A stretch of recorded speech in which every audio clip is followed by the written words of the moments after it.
Hey guys, I wanted to do a really quick video today. Well, maybe not quick, it's kind of involved, regarding something so arresting that I found on the internet this morning. The video that I'm going to sort of highlight in this and attach down in the description section is entitled Something Strange is Going On with the Trump Family. And I know there have been internet rumors for some time positing that Donald Trump himself is a time traveler due to his connections with his uncle John Trump, who had connections with Nikola Tesla. So it's all kind of very interesting, irrespective of what you think of Trump or not. It's just kind of fascinating because you never know what connections he has with anybody. Bottom line, though, he is one of the good old boys. Because obviously he would not have gotten to the office that he is in right now if he were not one of the good old boys. So I would like to disavow anybody of that notion that he's not any kind of insider. But in any case, he may very well have information. And there are some really interesting parallels concerning history and the Trump family. First and foremost, something I just discovered today, didn't know about it before, Baron Trump's Marvelous Underground Journey. This is a book that was written by Ingersoll Lockwood back in 1892, of all things, 1892. And it's about a little boy, and he's a baron. So his name actually isn't Baron Trump. He is a baron, and that's just what they call him. And it's funny because actually the name is spelled differently, Baron Trump. And it has a sequel. This book has a sequel entitled 1900 or The Last President. And this, I believe, was written in 1900. And it says, first edition actually 1896. Sorry about that. By Ingersoll Lockwood, new edition 2017. So that's fitting because it is the first full year of the Trump, it is the first year of the Trump presidency. So essentially, the book itself centers around the president uniting the working class, trying to make the nation great again. There is a cabinet member named Pence, and the nation ultimately does fall on a day that has no dawn. Basically, really graceful interpreted that as possibly the upcoming eclipse, the upcoming solar eclipse in, on August 21st is when it's going to happen. So I checked around Snopes. I looked it up on Google. I looked it up on Snopes. And it says, is Baron Trump's Marvelous Underground Journey a real book from the 1890s? Now, of course, on Snopes, they're always, of course, primed to... Okay, sorry. I got a little interrupted. But in any case, I looked it up on Snopes, and it basically says, is Baron Trump's Marvelous Underground Journey a real book from the 1890s? Two books from the 1890s contain seemingly eerie connections to modern-day politics. And right here, if you'll notice, it says, mostly true. Look at that. Author Ingersoll Lockwood wrote the books Baron Trump's Marvelous Underground Journey in 1900 or The Last President in the 1890s. Forget for a moment the seemingly endless series of revelations about the Trump White House's staffing woes, the Russia investigation, and the Seth Rich conspiracy. A pressing matter largely ignored by the mainstream media has come up. Is Donald Trump a time traveler? The question has been circulating on conspiracy theory websites for several months and is backed by various pieces of evidence, such as Donald Trump's Uncle John Trump's purported relationship with Nikola Tesla. Now a series of books published over a century ago is receiving attention for the seemingly all too eerie connections to the Trump family. The books, one of which is entitled Baron Trump's Marvelous Underground Journey, have been discussed on both Reddit and 4chan. Baron Trump's Marvelous Underground Journey and its sequel, 1900 or The Last President, are indeed real books by writer Ingersoll Lockwood. We haven't been able to uncover any evidence proving that Donald Trump and his family have access to a time machine, however. Both the books are archived by the Library of Congress and can be read in full on archive.org. Baron Trump's Marvelous Underground Journey was published in 1893, and 1900, or The Last President, came out a few years later, according to the Encyclopedia of Science Fiction. Lockwood penned at least one other book about the Baron Trump character, The Travels and Adventures of Little Baron Trump and His Wonderful Dog Bulgar, which was published in 1890. A July 2017 article in Newsweek noted several prescient seeming connections, such as the novel's Russian setting, a character named Dawn, and a Fifth Avenue hotel in New York City where Trump Tower currently stands. There's some incredible connections to be made to the first family of the United States in Lockwood's novels from the turn of the 19th century. For starters, the main character's name, as President Donald Trump's son, albeit spelt differently, Trump's adventures begin in Russia and are guided thanks to directions provided by the master of all masters, a man named Don. Before leaving for his voyage through the unknown, Trump is told of his family's motto, the pathway to glory is strewn with pitfalls and dangers. But by Lockwood's third novel, The Last President, things become even more eerily linked to the present day. The story begins with a scene from panicked New York City in early November, describing a state of uproar after the election of an enormously opposed outsider candidate. The entire east side is in a state of uproar. Police officers shouted through the streets, warning city folk to stay indoors for the night.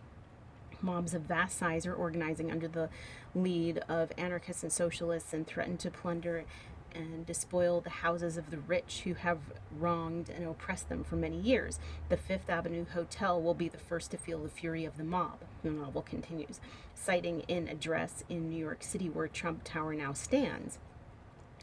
Citing an address in New York City where the Trump Tower now stands. Would the troops be in time to save it? However, some of these connections were slightly exaggerated or outright misstated. For one, the main character is called Baron Trump, not because his name is Baron, but because he is a baron. In other words, that's the title. The book begins with a biographical notice of Wilhelm Heinrich Sebastian von Trump, commonly called Little Baron Trump. And then there's a passage from the book. As doubting Thomases seemed to take particular pleasure in popping up on all occasions, Jack in the Box like, it may be well to head them off in this particular instance by proving that Baron Trump was a real baron and not a mere baron of the mind.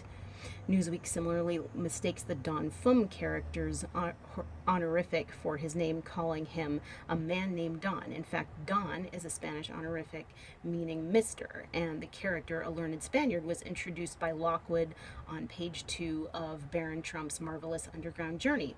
It so happened, this is another passage from the book, it so happened at the time of Bulger's low spirits, and Bulger here is spelled Bulgers or Bulger, and up in the top it actually is spelled Bulgar. So I don't know why the discrepancy in spelling, unless it's not the same character.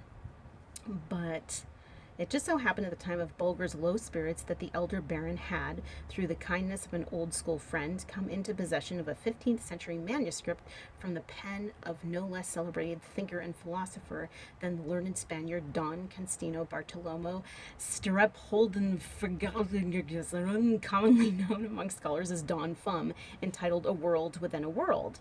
And a world within a world, that could be attributed to the Mandela effect, as worlds bump up against each other, or parallel universes, or worlds next to worlds. So that's kind of fascinating. Finally, the book mentions the Fifth Avenue Hotel, meaning that it shares a street with Trump Tower. Since Fifth Avenue is a well-known part of New York that has been the site for several high-end restaurant shops and hotels since the late 1800s, the Waldorf Astoria was constructed on Fifth Avenue in 1893. The detail seems to be more of a reflection of the time it was written and less prescient a note of where Trump Tower would eventually be constructed. Although these books contain some seemingly bizarre coincidences, they are not evidence that Donald Trump has access to a time machine.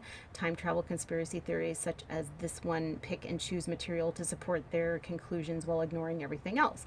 For instance, these books also contain giant turtles, alternate dimensions, but that's not far off. Alternate dimensions is far off, just as I've said.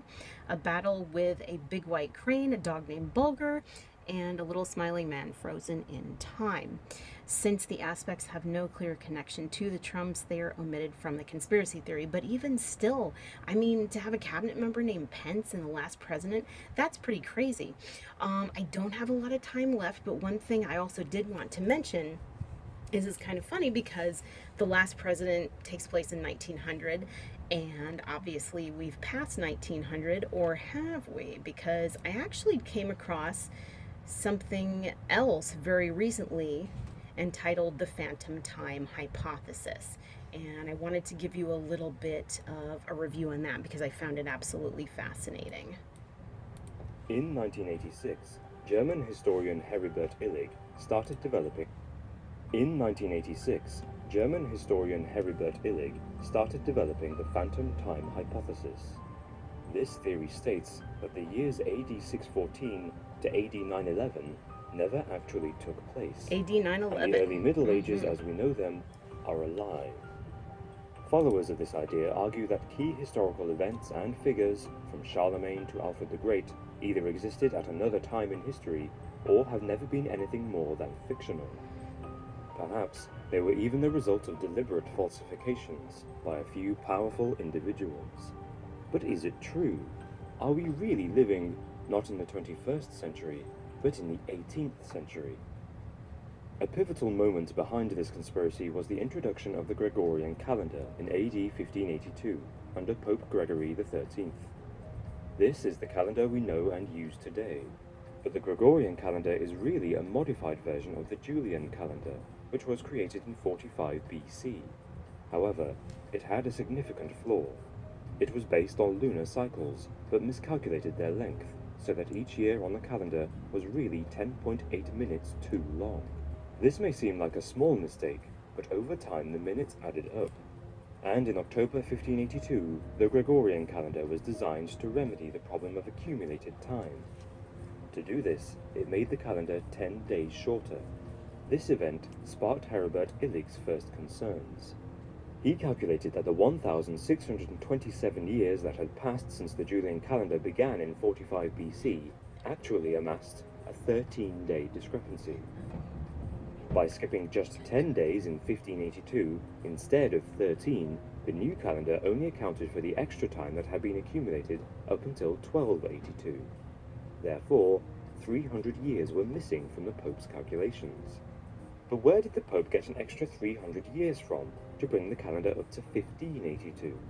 Well, the poor quality of material evidence attributed to the Oh, early look, Middle it's a skull with no eye holes and no eye holes here, and it's an old school skull. Anyway, that's my point. I'm a little gobsmacked right now, so I'm a little inarticulate. Ages makes this period the most likely candidate to have been fabricated. Historians of In any case, so that sort of gives you an idea of what the phantom time hypothesis is. I don't know if I mean, obviously, I don't know if I believe it or not. The video goes on to say that essentially things like eclipses and Halley's Comet were actually accounted for within the time that would have been considered the Middle Ages, and also that coins and manuscripts attributed to Charlemagne, which they have posited it was a fake character, but coins and manuscripts attributed to Charlemagne and Alfred the Great have been discovered as well as being legitimate and authentic. One of the last things I wanted to point out is that the dog's name in the book is Bulger, and it kind of, if you look at the actual pictures of the dog, it kind of seems similar. Oh shoot, now I don't know. Oh wait, here it is. This little dog here, you can look it up on Snopes. But the dog's name is Bulger in the book, and the dog in real life that the Trumps have, his name is Patton, and General Patton won the Battle of the Bulge. So that's another little sort of parallel, and I'm going to leave you with that and the cute picture and face of the doggy. And I hope you guys have a great day, and like, subscribe, and I'll talk to you soon. Bye.